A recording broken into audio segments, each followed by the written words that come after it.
Sheth SV arts and commerce college Mandvi ખાતે semester 1ના નવા પ્રવેશિત વિદ્યાર્થીઓ માટે ત્રિદિવસીય પ્રવેશોત્સવ અને ઓરિએન્ટેશન કાર્યક્રમના પ્રથમ દિવસ કોલેજ GIA આર્ટ્સ માટે યોજાયો હતો.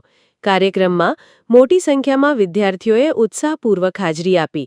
આજના આ ઓરિએન્ટેશનના પ્રથમ દિવસના કાર્યક્રમમાં ગોધરા ગ્રામ વિકાસ સમિતિના અગ્રણી અરવિંદભાઈ જોશી ઉપસ્થિત રહ્યા હતા અને તેમણે વિદ્યાર્થીઓને શૈક્ષણિક માર્ગદર્શન સાથે સાથે આત્મવિશ્વાસથી આગળ વધવા પ્રેરિત કર્યા હતા. કોલેજના GIA આર્ટ્સ વિભાગના દરેક અધ્યાપકગણ દ્વારા પોતાની કામગીરી અંગે વિદ્યાર્થીઓને માહિતી આપવામાં આવી. આચાર્ય ડોક્ટર મહેશ બારડ દ્વારા NEP 2020 યુનિવર્સિટીના નિયમો, પરીક્ષા પદ્ધતિ અને શિસ્ત અંગે વિસ્તૃત અવગત કરાયું સાથે એન્ટી રેગિંગ અંગેની જાગૃતતા અને સંબંધી વિષયોની સમજ આપી. NSS, વુમન સેલ તથા શૈક્ષણિક પ્રવૃત્તિઓ વિશે વિસ્તૃત માહિતી આપી. આ કાર્યક્રમના મુખ્ય મહેમાન શ્રી કચ્છ જિલ્લા ગામ વિકાસ સમિતિના પ્રમુખ અરવિંદભાઈ જોશી, કૈલાસભાઈ ઓઝા અને નીતિનભાઈ ચાવડા હાજર રહ્યા.